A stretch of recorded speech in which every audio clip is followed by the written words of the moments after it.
Padre, te doy gracias por este tiempo para poder estudiar tu palabra. Te doy gracias por todo lo que está sucediendo ahorita con lo de movimiento y Padre, qué emocionante saber que tú estás preparando tantos corazones para escuchar tu palabra.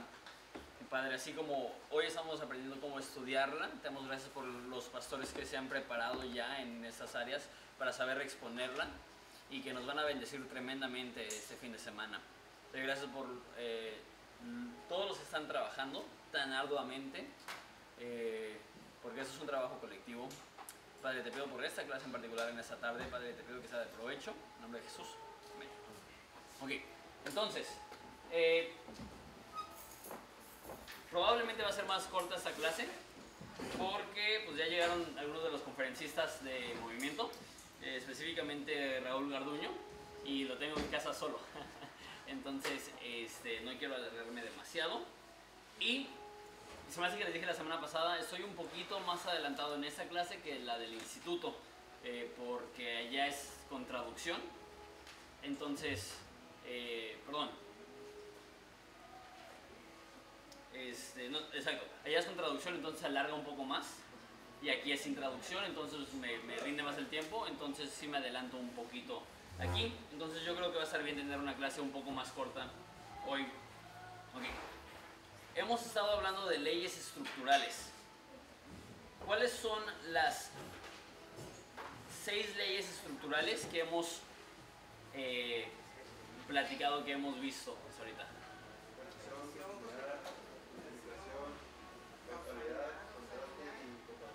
Excelente. Repetición, continuidad, justificación, causalidad, contraste y comparación. Ok, ¿qué es una repetición?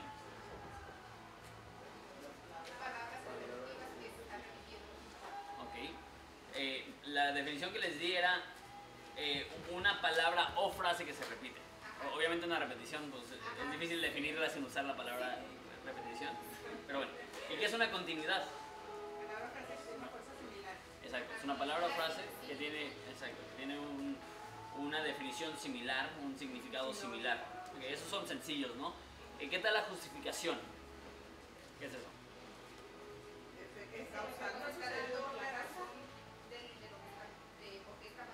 Ok, sí, da la explicación, da la causa, da la razón. La definición que les di es que una justificación es el efecto seguido por la causa. Entonces, ¿alguien que me dé un ejemplo de una justificación?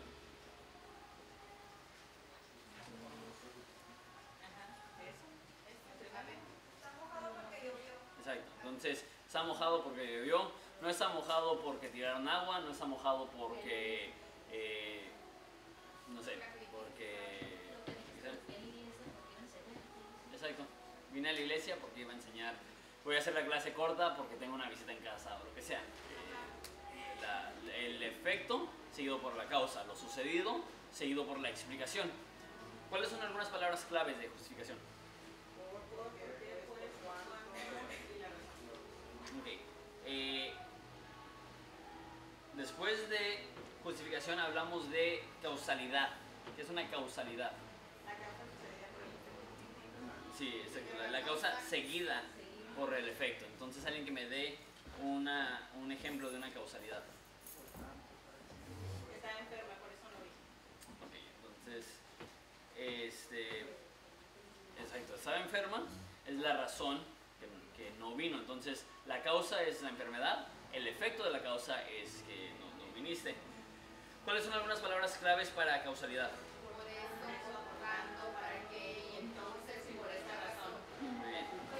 Las muchachas del coro, muy bien. Punto extranjero. Punto extra. Ok, ¿cuál es la siguiente ley estructural que vimos? Ok, un contraste. ¿Qué es un contraste? Muestra la diferencia entre el peso y la contraparte. Ok, muestra la diferencia y el peso en la contraparte. ¿Qué significaba eso?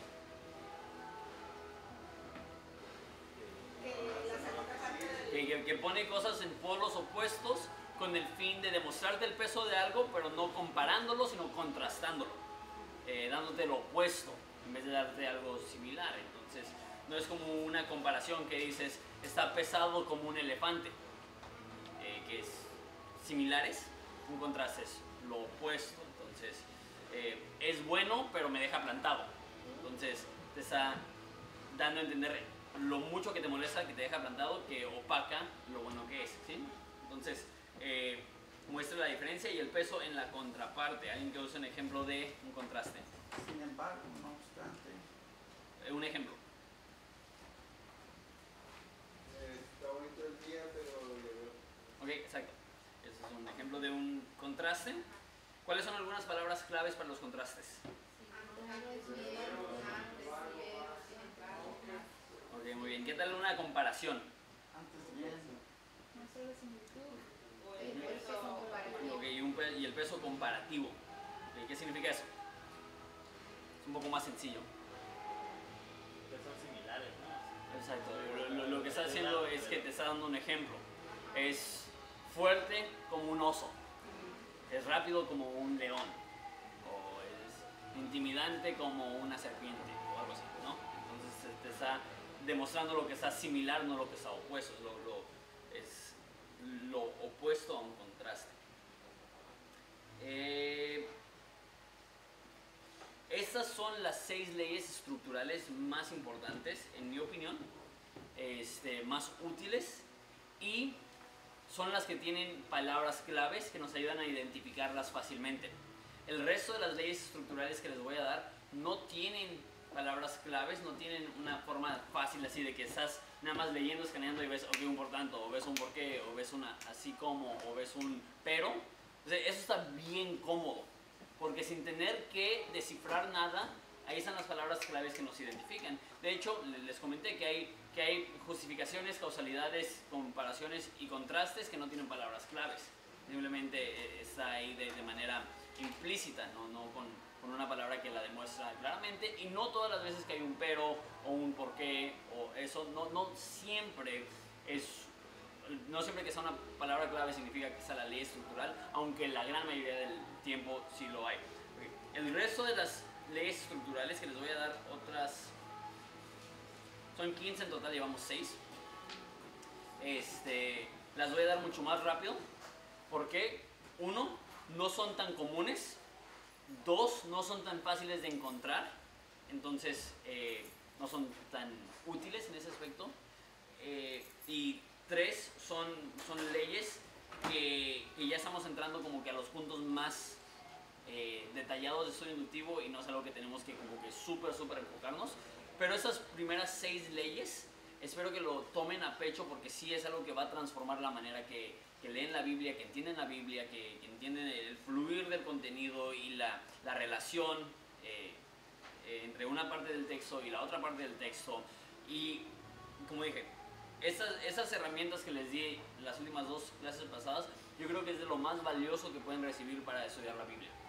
Simplemente son cosas que nos ayudan de manera sencilla, clara, no manipulada, poder sacar del texto información correcta, porque estás dejando que el mismo texto te conteste tus preguntas y es muy útil. Ok, entonces les voy a dar más leyes estructurales que igual se usan, y cuando se usan van a complementar mucho tu estudio, pero no es algo que siempre que estudias de manera inductiva, no tienes que estar buscando todas estas leyes. Las primeras 6 sí: repeticiones, continuidades, justificaciones, causalidades, contrastes y comparaciones. Cada vez que estudias inductivamente van a salir. No hay ningún libro de la Biblia que no los use, no hay ninguna parte de la Biblia donde no lo puedas aplicar. Estas son un poquito menos comunes. Entonces iniciamos con la siguiente ley estructural, que es interrogación. Interrogación. Aunque se escucha solamente como una pregunta, es más que eso. Una interrogación es una pregunta seguida por una respuesta, o un problema seguido por una solución. Una interrogación es una pregunta seguida por una respuesta, o más bien un problema seguido por una solución. ¿Cómo marcamos en nuestros manuscritos interrogación? Ponemos un signo de interrogación y una nubecita. Entonces, nada más para repasar, ¿cómo marcamos una repetición? Lo circulamos. Una continuidad. Las subrayas. Subrayamos. Una justificación. La flecha ¿Hacia dónde? hacia la izquierda. ¿Izquierda? Una causalidad. La flecha hacia la derecha. Un contraste. Una C, Una comparación. las dos flechas para los dos lados. Muy bien. Sí le sabemos a las figuritas. ¿Y ahora interrogación cómo es? Signo de interrogación. Qué nube tan más horrenda. Ok, entonces, muchas veces que vemos un signo de interrogación, hay una interrogación, pero no siempre. Cuando las preguntas se quedan sin contestar, no es una repetición, acuérdate. Esas son leyes semánticas, están conectando dos puntos. Entonces lo que hace una interrogación es que está conectando el problema con la solución o la pregunta con la respuesta. Entonces son unos cuantos ejemplos acerca de interrogación. Salmo 15, si pueden leer, Salmo 15.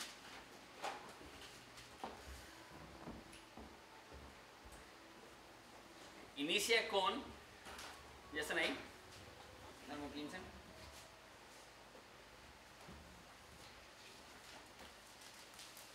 Inicia con una pregunta. ¿Cuál es la pregunta? ¿Quién habitará en tu tabernáculo? ¿Y qué más? ¿Quién morará en tu monte santo? Ok. Y el resto del capítulo es la respuesta a esa pregunta. ¿Quién va a entrar al tabernáculo de Dios? ¿Quién morará en su monte santo? El que anda en integridad, el que no calumnia, el que no admite reproche, el que honra, más bien, el que teme a Dios, el que no usa dinero, como el que no deja que el dinero sea su usura, es la palabra que dice, que no va contra el inocente. Entonces, ¿cuál es la pregunta? ¿Quién habitará en el tabernáculo? Y la respuesta es del versículo 2 al 5. Entonces, este capítulo está basado en una interrogación, una pregunta seguida por una respuesta. Otro ejemplo de esto, no tienen que ir ahí, se encuentra en Romanos en varias ocasiones. Por ejemplo, la más clara es al principio del capítulo 6, que dice, ¿qué pues? ¿Perseveraremos en la gracia para que en el pecado para que la gracia abunde? Y la respuesta es de ninguna manera. Esa es una interrogación, y de hecho hay muchas partes de Romanos que están basadas en interrogaciones, porque hace una pregunta y el resto es la respuesta. De hecho, en esa parte, perseveraremos en el pecado para que la gracia abunde, se dice en ninguna manera, y puede decir que esa es la interrogación, pero realmente la interrogación es toda la sección, porque dice, perseveremos en el pecado para que la gracia abunde. Ciertamente no. ¿Cómo los que hemos muerto al pecado viviremos aún en él? Y empieza su respuesta de por qué no vivimos en pecado. Entonces, de hecho, si te acuerdas, el bosquejo que tuvimos de Romanos era primero, estoy emocionado por compartir el evangelio, después una justificación, ¿te acuerdan? La justificación era porque la ira de Dios se revela desde el cielo contra toda injusticia, después un contraste, pero la justicia de Dios se revela a través de la fe en Cristo, y eso produce una interrogación. ¿Qué pues diremos? Perseveraremos en la gracia para que el pecado abunde. Yo creo que hubiera sido útil tener esa clase inductiva y ya después Romanos, ¿no? Pero bueno, invertimos el orden un poco. Entonces, a veces hay un signo de interrogación, a veces es en partes pequeñas, como lo era en Salmo 15, a veces es nada más dos oraciones, pero hay veces que es grande y hay veces que es implícito. Como les digo, no solamente es una pregunta seguida por una respuesta, sino un problema seguido por una solución. Un ejemplo de un libro que está basado en interrogación podría ser Génesis. Génesis del 1 al 11 se enfoca en el problema, el pecado. Y Génesis del 12 al 50 se enfoca en la solución. Una persona, Abraham, su linaje y el pacto que Dios hace con este pueblo. Entonces, aunque no hay una interrogación ahí, un signo de interrogación, sí es una ley estructural de interrogación, porque es el problema seguido por la solución. Eso ya es un ejemplo de un libro completo que sigue este orden. ¿Va? ¿Alguna pregunta acerca de interrogaciones? Siguiente ley estructural es un clímax. Una pregunta. Sí. ¿Necesariamente para encontrar una interrogación debe haber un símbolo? No siempre. Es lo que estoy diciendo. Por ejemplo, en Génesis no hay un signo de interrogación. Simplemente, si vemos todo el libro, es bastante claro que hay que la primera parte se enfoca en el problema del pecado. Vemos la Torre de Babel, vemos Caín matando Abel, vemos a Adán y Eva pecando, vemos el diluvio. Entonces, Génesis 1 al 11 se enfoca en el pecado y Génesis 12 a 50 se enfoca en la familia por la cual Dios iba a traer la promesa y el pacto que iba a solucionar el problema del pecado. Entonces, ese es un ejemplo de una interrogación que no tiene un signo de interrogación. Sí, en interrogación sí. Y la verdad eso es algo que no me he preguntado yo, que si puede haber la solución primero y después que presenten el problema. Pero típicamente una interrogación va a ser el problema seguido por la solución o la pregunta seguida por la respuesta. ¿Otra pregunta acerca de interrogación? Okay. La siguiente ley estructural se llama un clímax. Así se marca, una flecha hacia arriba. ¿Se alcanzan a ver?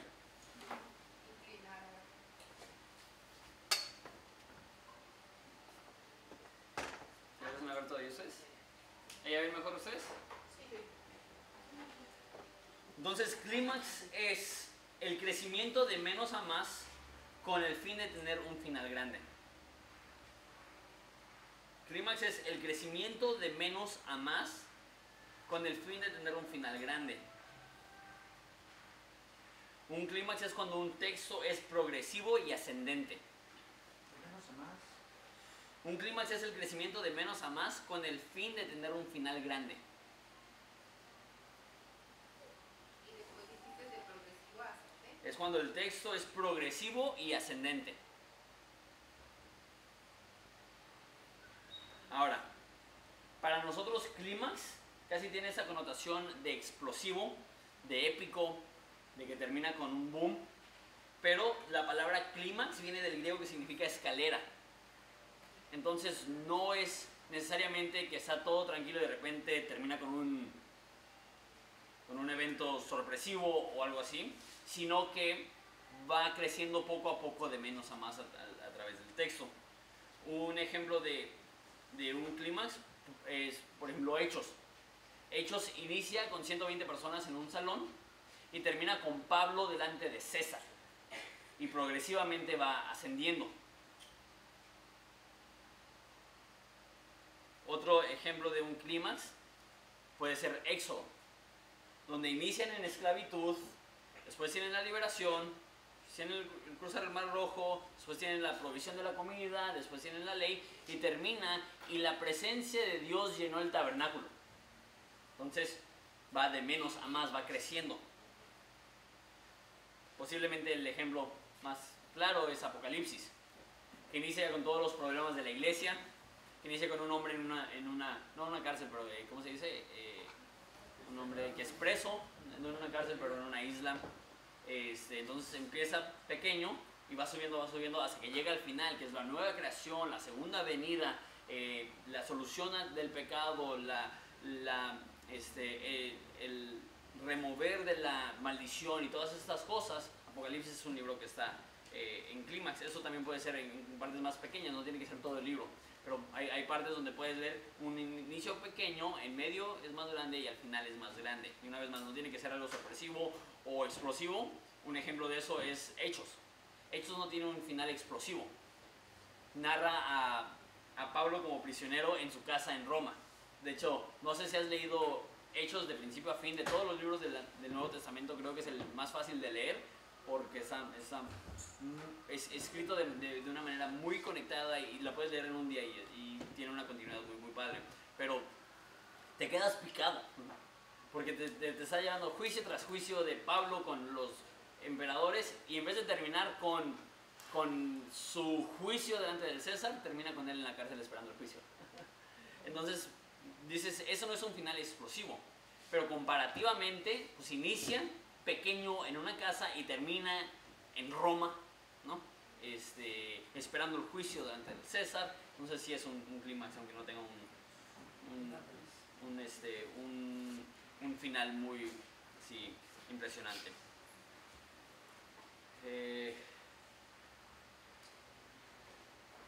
¿Alguna pregunta acerca de clímax?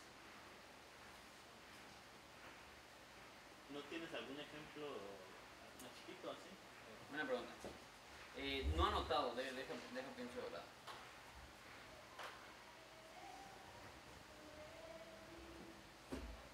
pienso en un ejemplo más de un libro completo. Doy un ejemplo más de un libro completo y a lo mejor en el transcurso puedo pensar.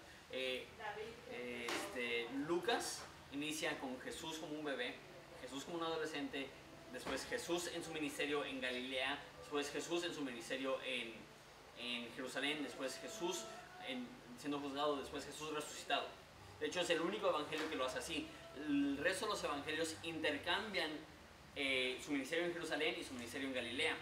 Lucas no. Lucas se enfoca primero en su ministerio en Galilea y después en su ministerio en Jerusalén. Hace esta diferencia y definitivamente puede ser otro ejemplo de un clima. ¿Qué están diciendo?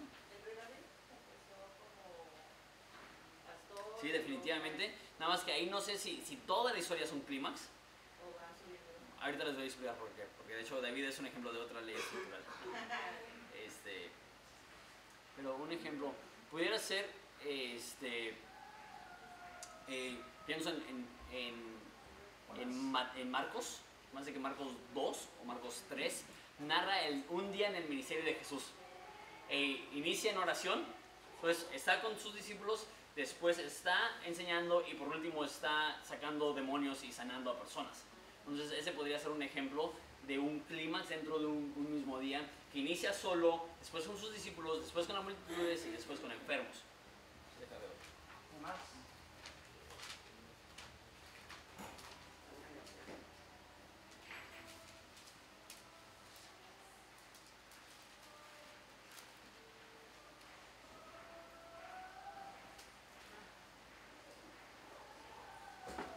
Eso es Marcos 1, que inicia con Jesús en oración.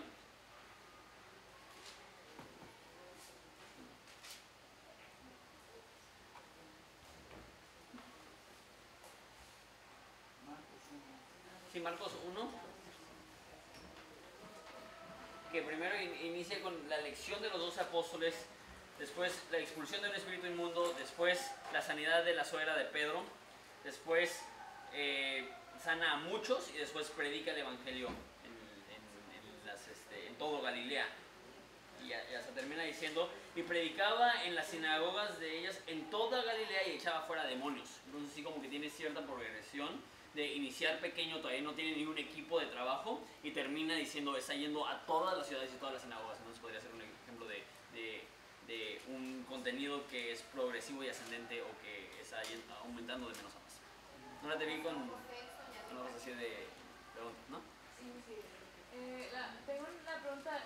¿Puede ser un clímax especialmente por lo que dice y por como lo está escribiendo? ¿O también como si se nos hace emocionante a nosotros como no sé, por ejemplo para mí, pienso el clímax y para mí sería Colosenses, que viene la imagen de Dios invisible y luego todo en la cruz y de hecho hay varios así. Ves los escritos de Pablo en 1 Timoteo que empieza diciendo, a mí que soy el peor de los pecadores fue mostrada esta gracia y después al único y sabio Dios infinito y así como que, wow, tranquilo Pablo, está bien que te guste, pero sí es un rollo muy explosivo y sí podría ser un ejemplo de un clímax presentado ya en un aspecto corto. ¿Alguna otra pregunta? Y lo único que hace esto, una vez más, seguimos en estructuras duales, en las estructuras semánticas, están relacionando entre de pequeño a más grande. Puede ser como un clímax, como la bendición que Dios le dio a Adán y Eva de multiplicarse. Definitivamente, lo podemos ver como un clímax pequeño, donde inicia con el mundo desordenado y vacío y termina con fructificar y multiplicar, llenad la tierra y sojuzgarla, ¿no? Sojuzgarla. Entonces tú dices, no, pues sí, va creciendo y termina con un boom. Entonces sí, a veces termina con un boom, a veces no, pero el caso es que va ascendiendo y puede ser todo el libro o puede ser secciones como las que estamos hablando. Ok, ¿vamos bien? Siguiente ley estructural. Siempre batallo para decirlo. Particularización. Particularización. Eso se escribe así.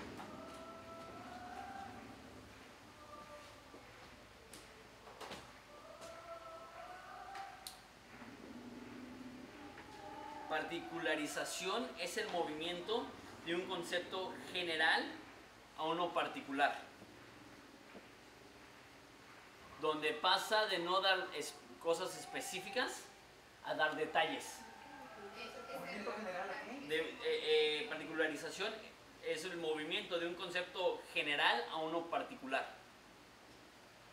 a uno específico, pues. Muchas veces se ve esto cuando da un concepto y después da una lista de lo que significa ese concepto. Esto se utiliza en toda la segunda sección de Romanos. De hecho, vamos a Romanos 12. Toda la segunda sección de Romanos, y se podría argumentar que todo el libro de Romanos está estructurado en base a particularizaciones. Pero principalmente la segunda mitad, empezando en el versículo 12.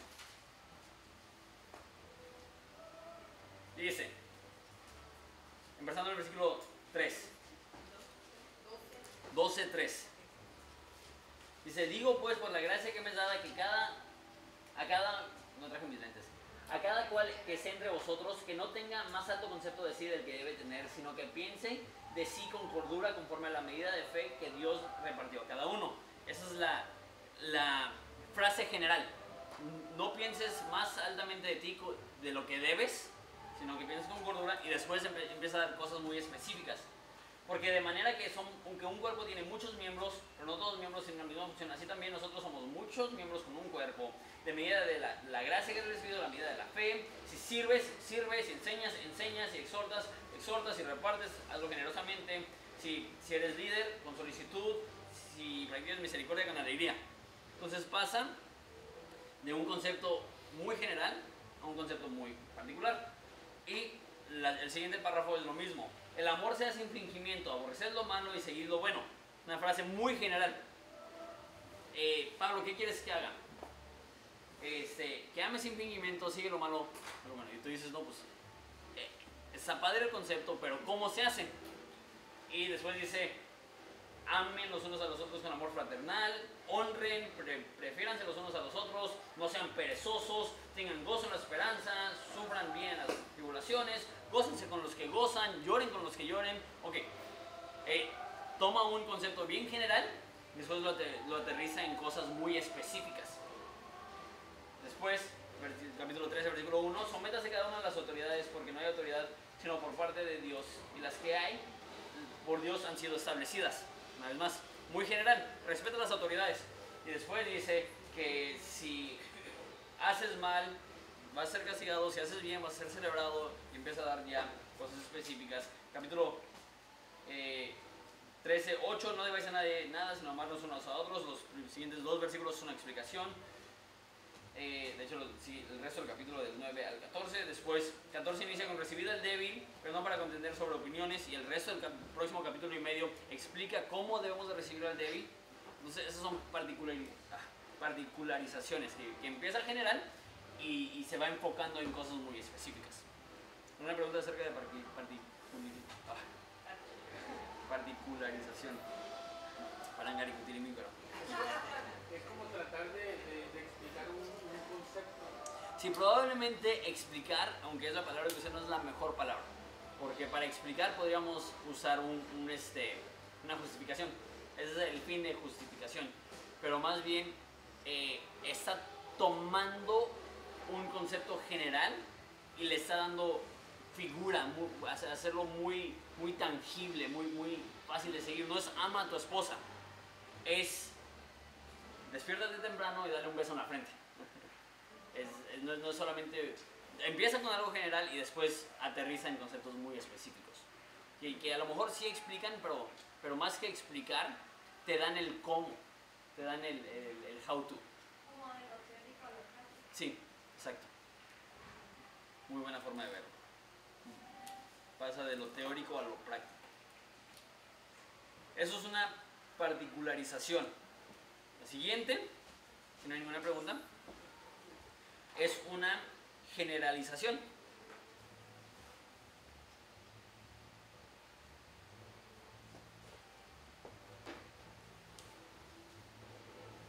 Generalización. que es exactamente lo opuesto a una particularización. Una generalización es el movimiento de un concepto particular a uno general.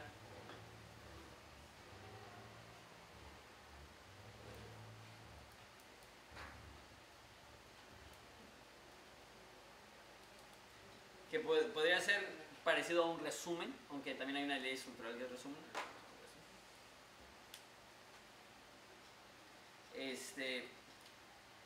Pero una generalización se mueve de conceptos particulares a uno general. Un ejemplo es el libro de Ruth, completo.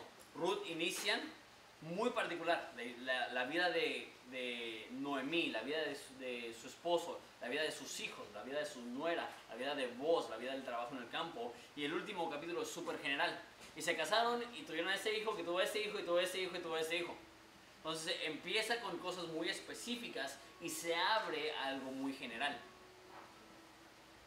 De hecho, podríamos decir lo mismo del libro de Jueces. Que Jueces inicia con historia tras historia, tras historia, tras historia, tras historia de un juez. Y termina el libro de Jueces, se los leo. Diciendo, entonces los hijos de Israel se fueron también de ahí, cada uno a su tribu, a su familia, saliendo de ahí cada uno a su heredad.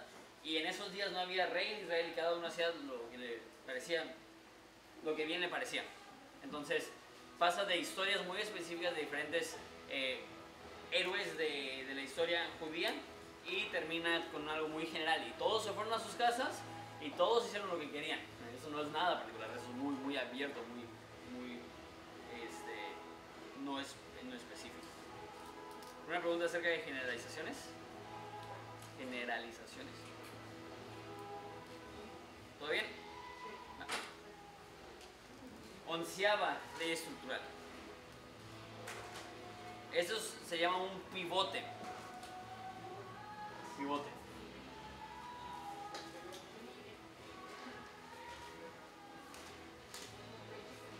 ¿Mande? Sí, con B chica. Sí, con B.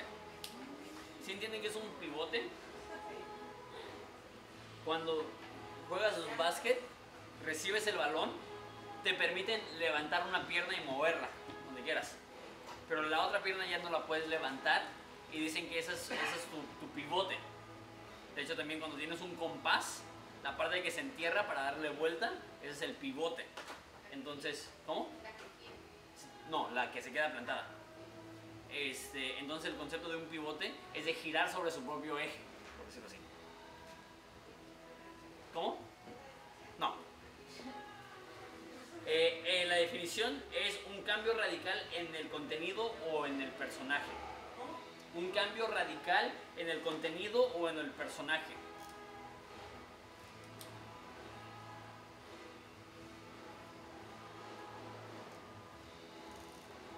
Y esta viene siendo que como una C al revés. Bueno, eso no lo hice muy plana. Es una flechita, pero Sí. no. Haz de cuenta que A ver. lo que te estoy narrando Ah, ok. es la dirección y después la vuelta. Ajá. Se detiene y está agarrando otra dirección. Ah, ya.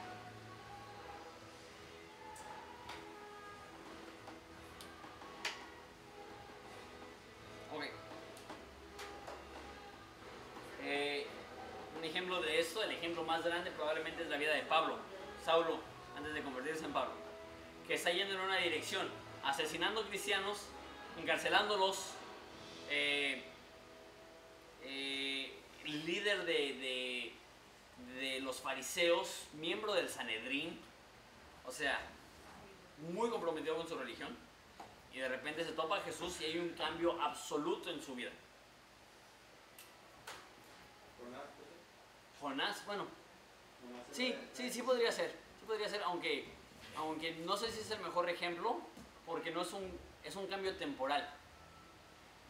Sale del pez, va, pero continúa con su actitud. Entonces, no sé si podría ser, porque sí, a fin de cuentas, pues el libro parece tener esa estructura, ¿no? Que está yendo a Tarsis y Dios le llama la atención, lo avientan del barco y se va a a Nínive. Entonces sí podría ser un pivote. Otro ejemplo es Saúl. Es un ejemplo negativo. El rey Saúl, que inicia súper positivo, súper positivo, donde le está alabando Samuel como un hombre recto, un hombre temeroso de Dios, un hombre cuyo que está haciendo las cosas bien, y de repente, tras un pecado, empieza a descender. Entonces es un pivote negativo, donde inicia muy bien, siguiendo las instrucciones del profeta, tímido, no quiere ser visto como el gran líder, pero empieza a pecar, empieza a menospreciar el liderazgo de Dios, los profetas, y llega a haber decadencia, ¿no? Salomón también. Salomón definitivamente es un ejemplo de un pivote negativo, que va muy bien, muy bien, y de repente, entre tantas esposas, dice que desviaron su corazón de Dios. Otro ejemplo que tengo escrito aquí, ya hablando no de personajes sino de libros, es el libro de Segunda de Samuel. Segunda de Samuel empieza con David, no Pablo, inicia con David de hecho inicia con la muerte de Saúl. Después el segundo capítulo es David pronunciado rey, ungido como rey, y los primeros como 20 capítulos iba conquistando, iba ganando guerras, iba siendo amado, iba con un buen reino, y de repente llega a un punto donde comete el adulterio con Betsabé, y de ahí va de caída. Se muere su hijo, hay problemas familiares, hay problemas entre sus esposas, hay problemas entre sus hijos, él tiene problemas con Absalón, que le intenta robar el imperio. Entonces ese es un ejemplo de un pivote negativo, donde... ¿Mande? Por eso digo que no es un clímax, porque un clímax sigue yendo en ascenso, y eso va en ascenso y después va en descenso. Entonces es un pivote. Job podría ser, sí, aunque eso lo manejaría más como o interrogación, el problema del sufrimiento con la respuesta de Dios, o como clímax, que empieza, bueno, no sé si lo pondré como clímax, pero definitivamente ese es un ejemplo de un libro que termina con un boom, ¿no? La respuesta que Dios le da, y ver a Dios en el torbellino y todo eso está muy padre. Pero yo creo que Job sería más que nada una interrogación. Nada más desviándome un poco, si Job es una interrogación, eso cambia la forma que ves Job, porque te das cuenta que los primeros 39 capítulos es un problema, donde estás tratando con un hombre que no tiene la perspectiva correcta, estás tratando con amigos que menos tienen una perspectiva correcta, y lo peor que puedes hacer es tomar Job y enseñarlo como si fuera doctrina, porque básicamente en el capítulo 40 Dios le dice a Job: todo lo que dijiste lo dijiste sin entender, lo dijiste con un mal filtro, lo dijiste con un mal entendimiento. Entonces por eso de todos los libros de la Biblia, el libro que más miedo le tengo a enseñar es Job. ¿Por qué? Porque si Dios dice al final que todo lo que dijo Job está mal, ¿cómo lo enseñas? Y de hecho le pregunté a David Gusick, el comentarista y pastor que más respeto en cuanto a enseñanza de la Biblia, y porque él tiene comentarios de toda la Biblia. Dije, ¿cómo le haces con Job? Y me dijo, el fin de Job, la razón que tarda 39 capítulos y dando vueltas y vueltas y vueltas y vueltas antes de decir Dios, todo lo que dijeron ustedes está mal, es porque el autor de Job está intentando a propósito hacerlo tedioso, donde estás así como que ya, que les caiga el 20, que dejen de hablar tonterías, que dejen de discutir por cosas que ni al caso. Y luego cuando llega la respuesta de Dios es como que, por fin, descanso, alivio. Entonces cuando enseñas Job, no lo enseñas como, ok, mira lo que dice Job, mira lo que te enseñas acerca de Dios, sino, ok, siente lo cansado que es esto, siente lo tedioso que es esto, siente lo prolongado que es esto. Así somos nosotros, que con nuestra definición limitada somos tan orgullosos y estamos tan convencidos de lo que creemos, hasta que por fin Dios se revela y nos damos cuenta, toda mi vida fue un error, ¿no? Es el propósito del libro de Job. Y si no lo defines como una interrogación o un problema seguido con una solución, pues altera la forma que ves todo el libro. ¿Sí ven eso? Entonces, ese es el uso de esas leyes estructurales a nivel libro. Nos ayudan a entender dónde escarbar y cuál es el enfoque y cuál es la dirección. Una pregunta. Yes. En el pivote, el cambio radical tiene que ser como algo de positivo a negativo, o puede ser cambio de años y lugares, Es un cambio de dirección. Entonces, si el cambio del lugar, sí puede ser literalmente una dirección,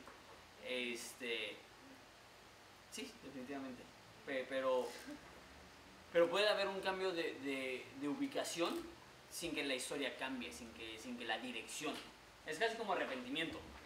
Arrepentimiento es como un pivote, ¿no? Es lo que siempre te dan, es una vuelta de 180 grados. Puedes cambiar de ubicación sin que realmente cambien las circunstancias, el entorno, la dirección. Pero también hay veces en los cuales un cambio de ubicación produce un cambio en la vida de los personajes. Pienso hablando de Ruth, que cuando Noemí va a Moab, le va como en feria, y cuando regresa es cuando conoce a Boaz y Dios empieza a cambiar la situación y ese tipo de cosas. Entonces podría ser, pero es más amplio que solamente un cambio de ubicación o un cambio de personaje, que se introduce un personaje nuevo. Es más un cambio radical en uno de los personajes protagonistas o en las situaciones que están predominando en el libro. Por último, un resumen, y para eso no tengo una...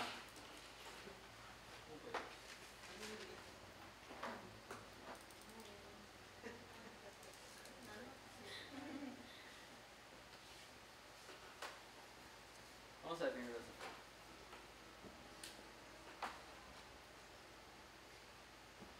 Una flechita o un círculo, o sea que ya está aterrizándolo, que ya está... Bueno, les doy la definición.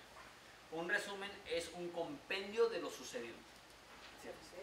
Compendio es como una compilación, como una agrupación. Compendio.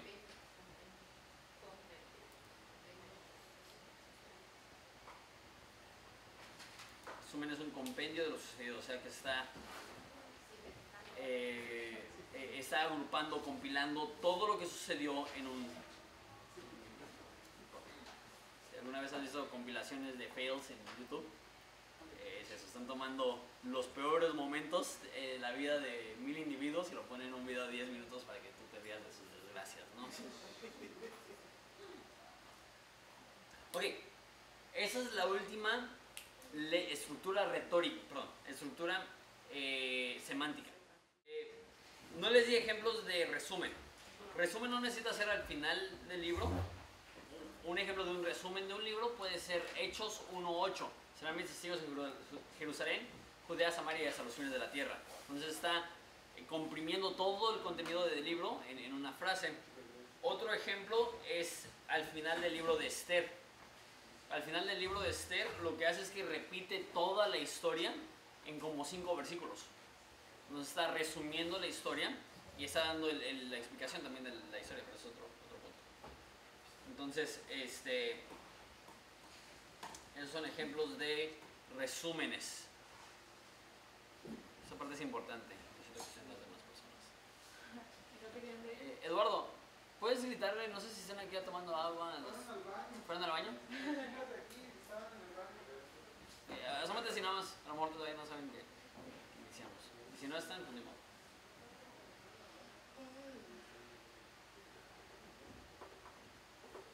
¿Alguna pregunta acerca de alguna de las 12 leyes estructurales que vimos? ¿O de las 10 semánticas?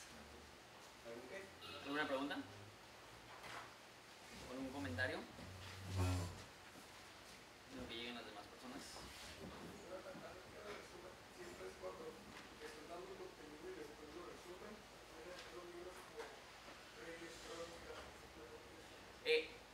Un resumen necesita ser corto. Y no solo corto comparativamente, porque Crónicas están narrando cientos de años de historia en 20 y feria de capítulos. Entonces tú dices, pues eso se escucha muy resumido, pero por resumido quiero decir 20 palabras o 50 palabras o 5 palabras que realmente resuman, por no tener mejor palabra, que realmente compriman el contenido de algo a un espacio chiquito. ¿Alguna otra pregunta? No, no.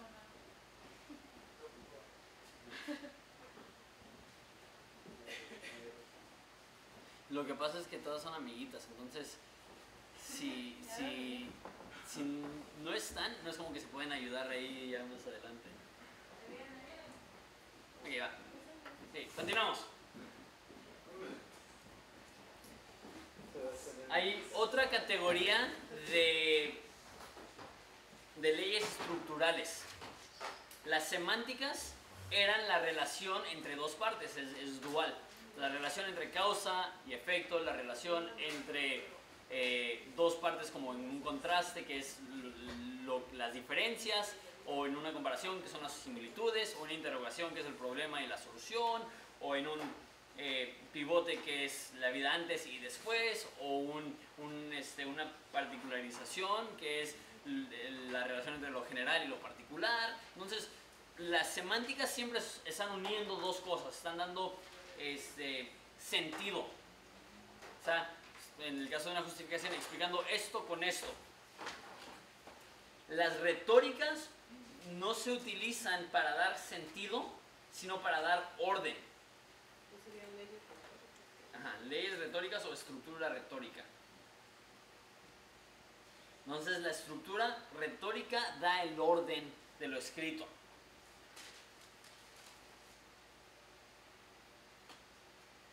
Ahorita lo explico, pero les doy un ejemplo para avanzar.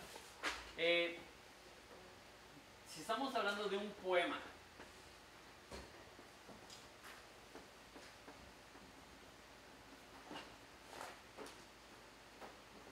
¿alguien entiende lo que significa eso en un poema? ¿Alguien? ¿Nadie?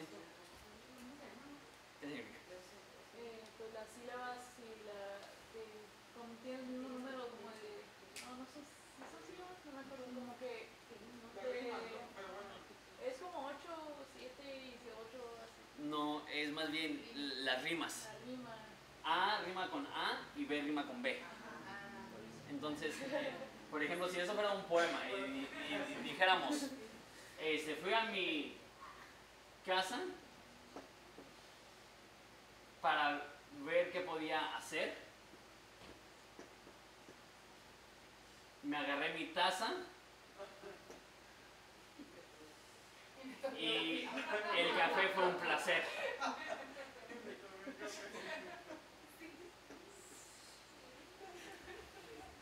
No sé qué es lo que voy a hacer. Otra vez. Ah, sí. No entiendo lo que voy a hacer. Pero necesito algo que rime con casa o taza. Masa. Una bola más. Más que una bola de masa. Y tengo una bola de masa. ¿Con Z o con S? ¿Es esa?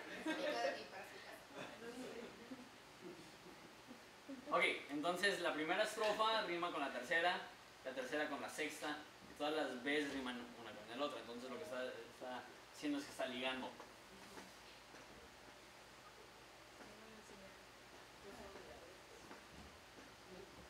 ¿Va? Entonces es algo parecido, pero no con rimas, sino con contenido. Entonces te ayudan a tener como un mapita de lo que estás estudiando. Entonces la primer ley retórica se llama intercambio.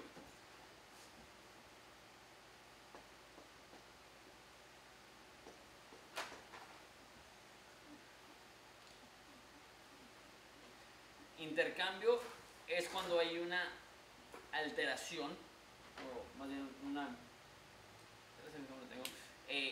en ese formato, A, B, A, B. Cuando hay Una alteración, es que alteración no es la palabra correcta, no sé por qué lo puse eso. Bueno, está ¿cómo se dice? enlazadas, ¿no? Intercambiar. intercambiando, pero por eso se llama intercambio. Intercalando. En la secuencia.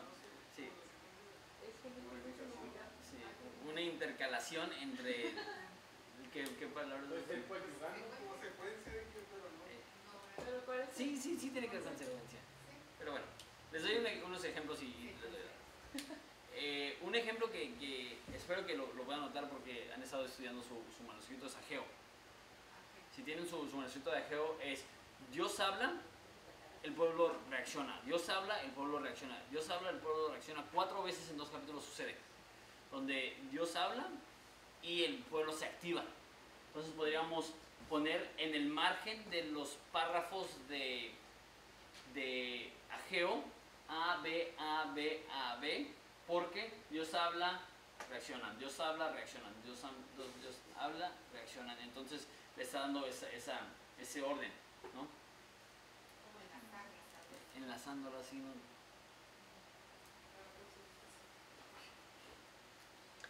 Lo mismo sucede en Miqueas. En Miqueas, Dios habla, responden. Dios habla, responden a través de todo el libro.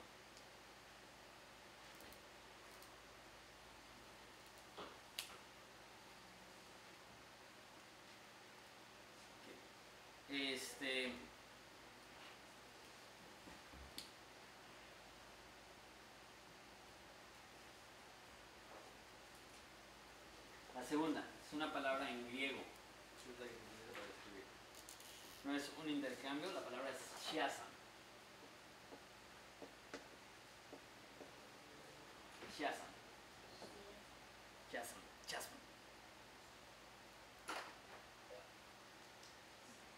Esa es la última. Que es la repetición de los elementos en orden A, B, C, B, A.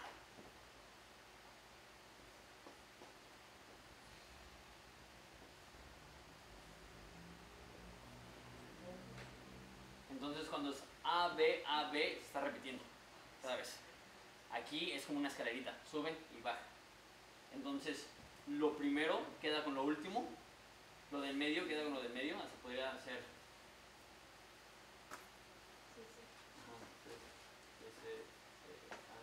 O podría ser A, B, C, D, C, B, A. El caso es que lo primero está haciendo, es como un espejo. Un espejo.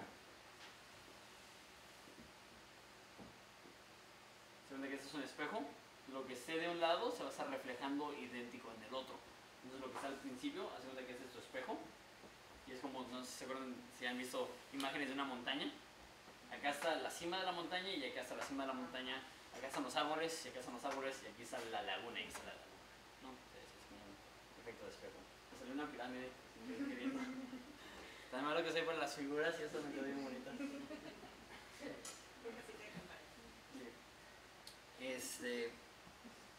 Entonces, ese está muy padre porque particularmente los hebreos tenían este modo de meter eso en sus escrituras. Entonces es muy padre porque tú dices, ¿y eso dónde lo voy a ver? Les doy unos cuantos ejemplos. Un ejemplo es Isaías 6:10.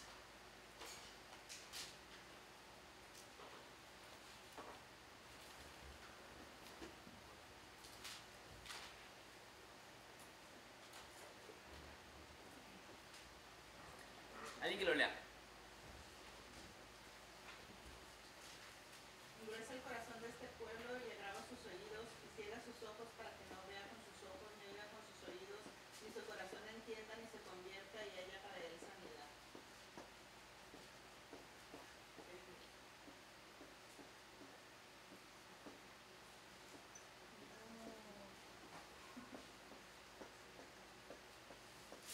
Ok. ¿Sí vieron eso? Versículo 10. Engruesa el corazón de este pueblo. Agrava sus oídos y ciegan sus ojos. ¿Para qué? Para que no vean con sus ojos, ni oigan con sus oídos, ni su corazón entienda.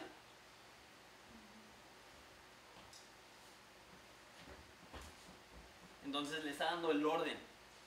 Te estás dando cuenta, ok, esto es muy a propósito.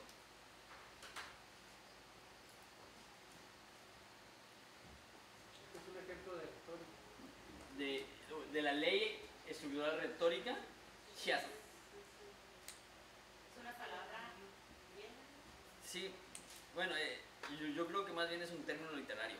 ¿Eran intercambios? No. Es El chance. intercambio fue AB, que usé como ejemplo a Ageo y Miqueas, y realmente no fuimos, debimos de haber ido para hacer más hincapié, pero sí. Dándoles una versión un poco más resumida. Chazam. Otro ejemplo de Chazam está en Mateo 5:45.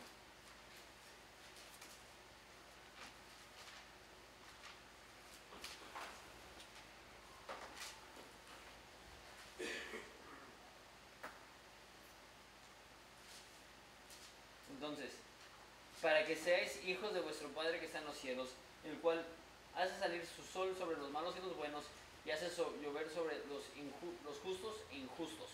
Entonces, esta no está tan perrona como estas.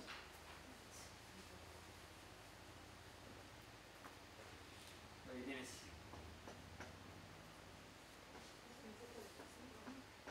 Entonces tienes, Mateo 5:45, que tienes malos y buenos.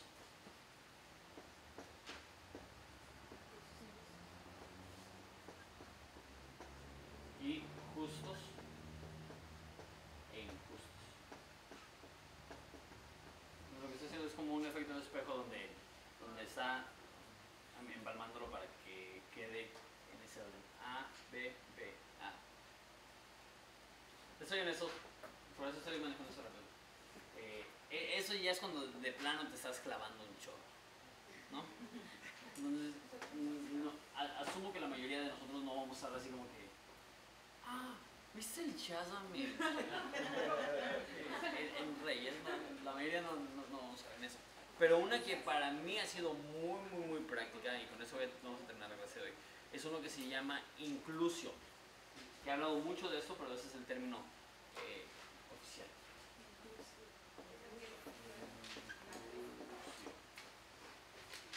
No hay Chazam en Ageo.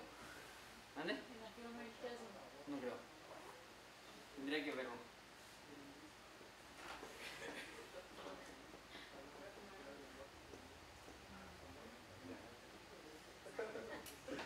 Un inclusio es cuando algo inicia y termina con lo mismo.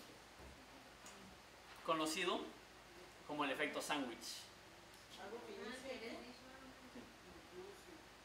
Algo que inicia y termina con lo mismo. Perfecto, ¿qué? El efecto sándwich. Es algo que inicia y termina Con lo mismo. Entonces,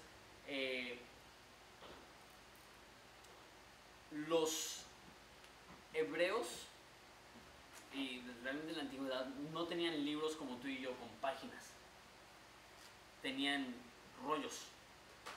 Entonces, la manera que daban a entender el concepto del libro es que ponían el concepto principal al principio y al final. De la forma que escribían los hebreos, funcionan muchos de los libros. Entonces, cuando ves una repetición al principio y al final, realmente es como el autor intentando darte una ayudita para que sepas de qué se trata el libro. Entonces, un ejemplo en Romanos. ¿Ven a Romanos? Romanos 1:5.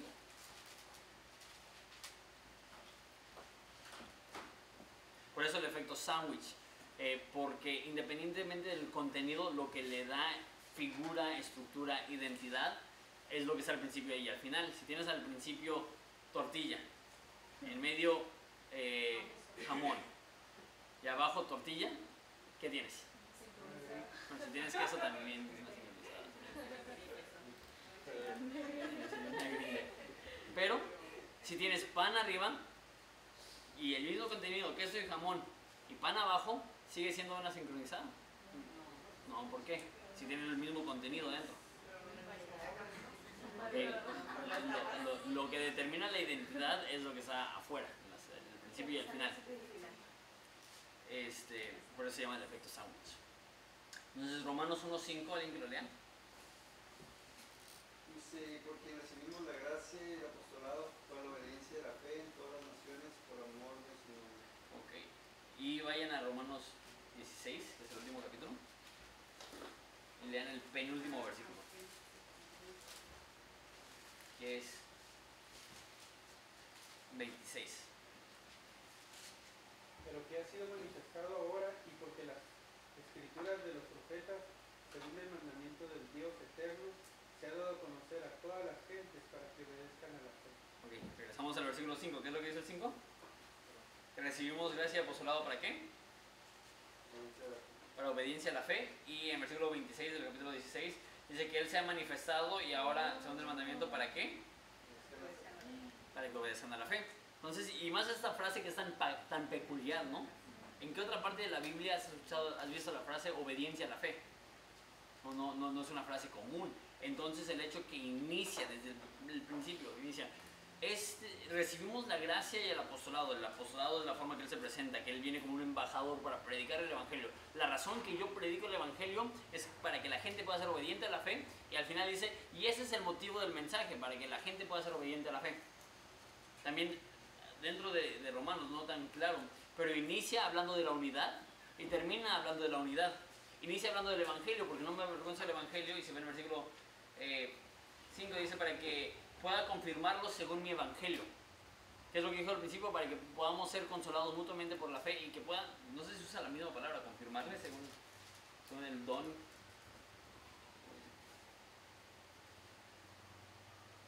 Para ser mutuamente confortados. Y sí, y dice, para comunicaros algún don para que seáis confirmados. Usa la misma frase, que sean confirmados en el Evangelio, y aquí dice, y al principio dice que llevo ese don, que es el Evangelio, que es lo que quiere llevar, para que puedan ser confirmados. Entonces vemos el inclusio.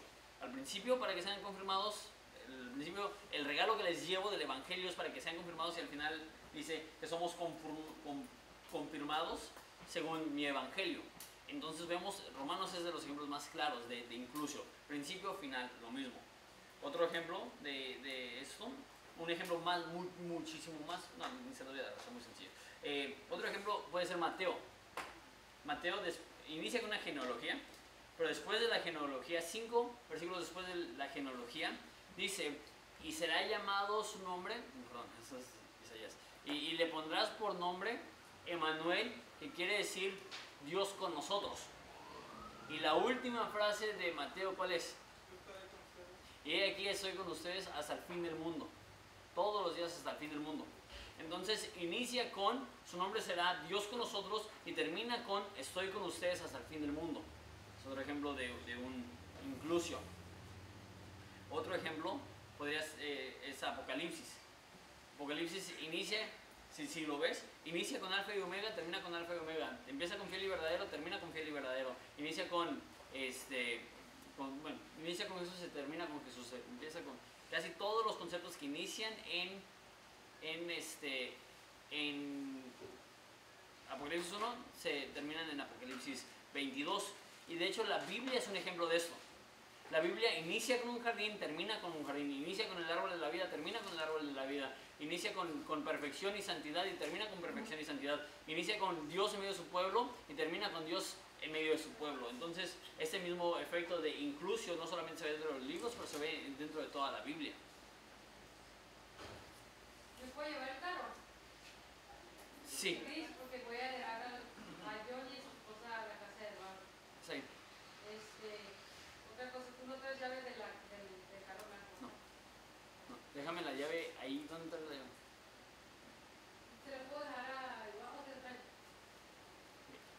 Entonces, pero de todos modos, esa es la última ley estructural que les quería enseñar. Y esa para mí se me hace muy interesante, porque realmente, más que las otras dos, eso contribuye un chorro a tu estudio, porque es una manera que el autor te está dando su enfoque sin que le tengas que rascar demasiado. ¿Alguna pregunta?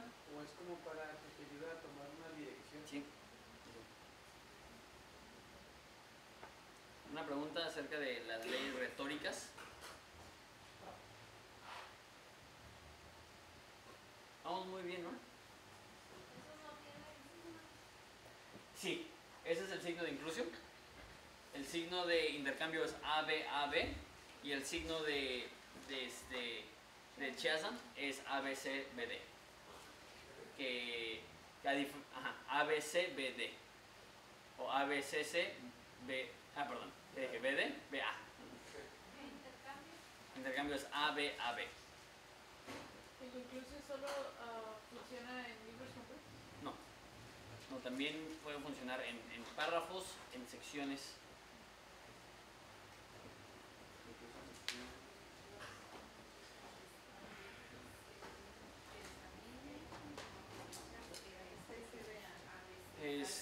Y porque es diferente a las semánticas que están uniendo partes más chicas a veces. Eso normalmente están hablando pues del orden de todo una sección o de todo un párrafo. Entonces, por eso se puede poner el margen A, B, A, B, A, B o A, B, C, B, A.